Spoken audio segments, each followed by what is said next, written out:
नमस्कार दोस्तों। इंफ्राटॉक्स के एक नए एपिसोड में आपका स्वागत है। तो चलिए शुरू करते हैं। पहली खबर की शुरुआत करते हैं हमारी रेलवेज की तरफ से, जहां पर दोस्तों रेलवेज ने यूपी के अंदर 73 इयर्स पुराने रेल ब्रिज को रेनोवेट कर दिया है और अब इस ब्रिज पर और तेजी से ट्रेन को ऑपरेट किया जा सकेगा। तो दोस्तों ये ब्रिज बेसिकली प्रयागराज डिवीजन के चुनार चौपन सेक्शन पर लोकेटेड है।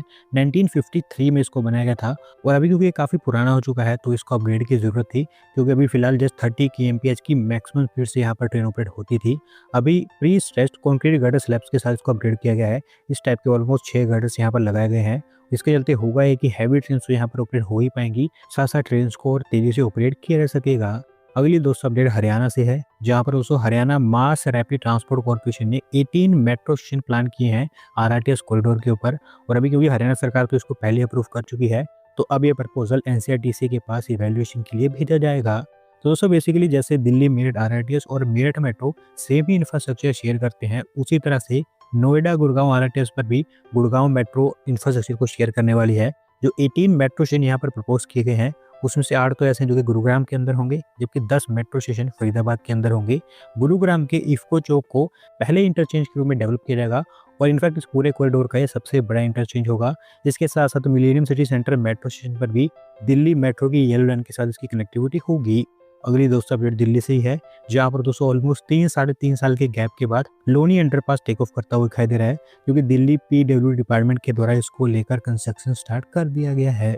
तो दोस्तों ये underpass basically north east Delhi में बनाया जाएगा, जो स्पेसिफिकली सिग्नेचर ब्रिज से दिल्ली गाजियाबाद बॉर्डर के बीच में आने वाले आर्टेरियल कॉरिडोर पर ट्रैफिक कंजेशन को कम करेगा। सबसे पहले सितंबर 2022 में इसका प्लान सामने रखा गया था, लेकिन वन बाय वन यहाँ पर कई सारी प्रॉब्लम्स आती चली गई। इंक्रोचमेंट्स, ट्री काटने की अप्रूवल ना मिलना, और सबसे बड़ी डिफिकल्टी तो अंडरग्राउंड यूटिलिटीज थी, क्योंकि जिस जगह पर इस अंडरपास का कंस्ट्रक्शन किया जाना है वहां पर वाटर पाइपलाइन, इलेक्ट्रिसिटी केबल्स और टेलीकॉम लाइंस पास करती हैं, जिसके लिए जरूरी था कि सबसे पहले उनको यहाँ से हटाया जाए और फिर उसके बाद ही अंडरपास का कंस्ट्रक्शन स्टार्ट हो पाता। अच्छी बात यह है कि यहाँ पर जितने भी मेजर इश्यूज थे वो सारे के सारे सोल्व कर दिए गए हैं और उसके चलते ही कंस्ट्रक्शन स्टार्ट हो पाया है। 555 मीटर के आसपास इसकी लेंथ होगी, जिसमें लोनी बॉर्डर की तरफ जो रैम्प बनाया जाएगा उसकी लेंथ 230 मीटर की होगी। दुर्गापुरी चौक रैम्प की लेंथ 265 किलोमीटर की होगी, जबकि दोनों एंड्स को कनेक्ट करने के लिए 60 मीटर की टनल बनेगी। ओवरऑल 75 करोड़ रुपए इसके ऊपर खर्च किए जाएंगे और अगले 2 सालों में आपको ये बनता हुआ दिखाई देगा। अगली दोस्तों अपडेट उड़ीसा से है, जहां पर दोस्तों भारत पेट्रोलियम कॉर्पोरेशन लिमिटेड की 2G बायोइथेनॉल रिफाइनरी तैयार हो गई है और ऑफिशियल्स के द्वारा इसको इनॉग्रेट करते हुए कमर्शियल यूज के लिए भी ओपन किया गया है। तो दोस्तों ये रिफाइनरी बेसिकली उड़ीसा के बरगढ़ में सेटअप की गई है, जिसकी capacity 100 kilolitres per day fuel grade bioethanol produce करने की है। वैसे तो यहाँ पर अलग अलग टाइप का एग्रीकल्चर रेसिड्यू इस्तेमाल किया जाएगा रॉ मटेरियल के रूप में, लेकिन राइस तो यहाँ पर मेन मटेरियल होने वाला है। 2018 से इसका कंस्ट्रक्शन चालू था और अभी क्योंकि इसको तैयार कर दिया गया है तो जीरो लिक्विड डिस्चार्ज टेक्नोलॉजी के साथ इसे बनाया गया है, ताकि कार्बन मिशन कम से कम हो। 2 लाख टन फीड स्टॉक का यहाँ पर इस्तेमाल होगा। और मैं आपको बता दूं कि अपने यहाँ में ये प्रोजेक्ट पीएम जीवन योजना का हिस्सा है।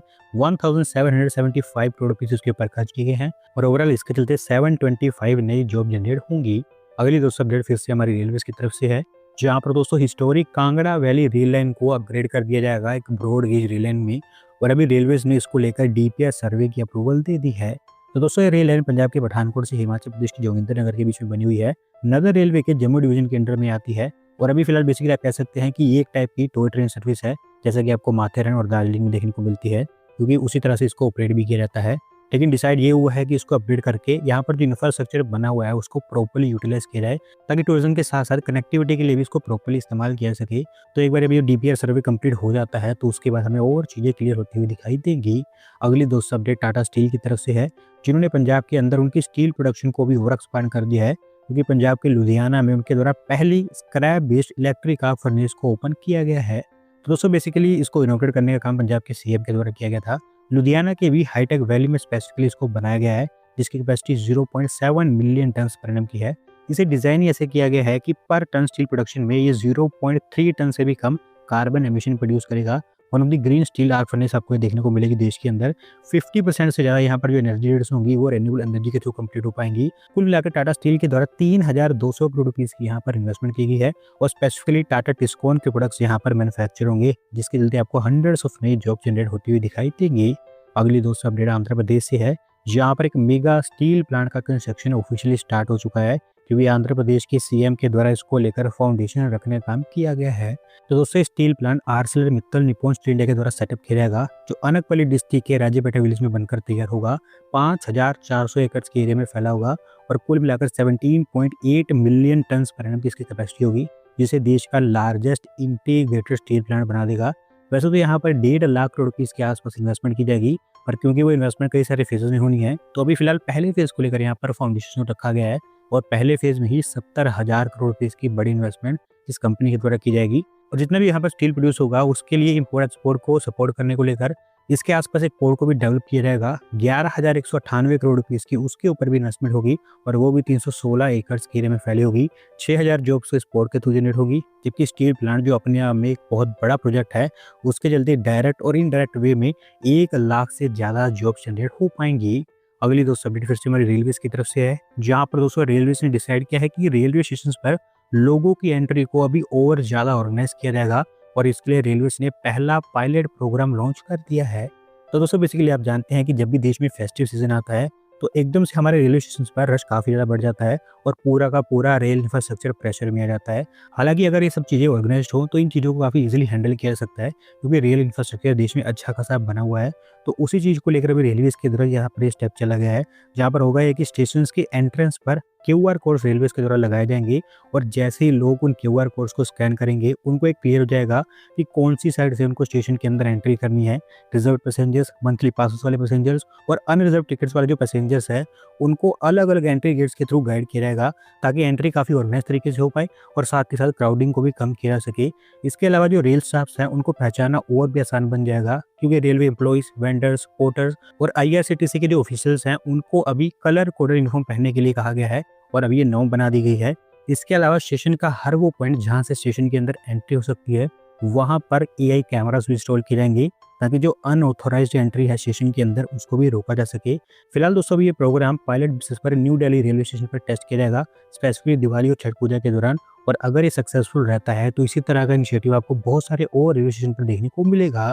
अगली दोस्तों अपडेट उत्तर प्रदेश से है, जहाँ पर दोस्तों यूपी के अंदर 8 अलग अलग डेटा सेंटर पार्क्स को डेवलप करने की प्लानिंग चल रही है और इसके लिए यूपी सरकार को ऑलमोस्ट 2 लाख करोड़ रुपीस तक के इन्वेस्टमेंट प्रपोजल रिसीव हो चुके हैं।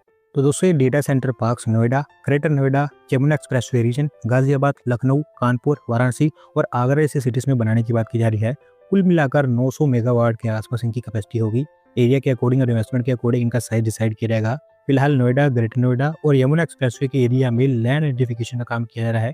कुछ प्लेसेस पर लैंड एलोकेट भी कर दी गई है और अगर ये सारे के सारे प्लान्स मटेरियलाइज हो जाते हैं तो 50,000 से ज़्यादा जॉब्स इसके थ्रू जनरेट हो पाएंगी। आज की दोस्तों आखिरी अपडेट तमिलनाडु से है, जहां पर दोस्तों तंबरम बस टर्मिनस को भी अपग्रेड किया जाएगा तमिलनाडु के दूसरे बस टर्मिनस की तरह, और इसको लेकर तंबरम सिटी कॉर्पोरेशन के द्वारा 7 करोड़ रुपीस एलोकेट किए गए हैं।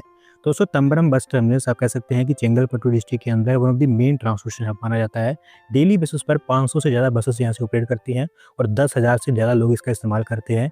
और क्योंकि काफ़ी हाई फुटफॉल देखने को यहाँ पर मिलता है, तो इसी के चलते बहुत सारे अनऑथराइज्ड वेंडर्स ने यहाँ पर बहुत सारी प्लेस को ऑक्यूपाई कर लिया है, जिससे कि लोगों को ट्रैवल करने में दिक्कत आती है।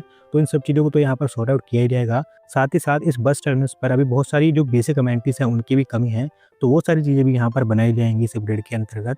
आप कह सकते हैं कि अगले 1 साल के अंदर अंदर आपको चीज़ें कंप्लीट होती हुई दिखाई देंगी। तो दोस्तों आज की वीडियो में बस इतना ही। अगर आप अपनी तरफ से अपडेट सबमिट करना चाहते हैं तो शिप में दिए गए लिंक पर क्लिक करके सबमिट कर सकते हैं।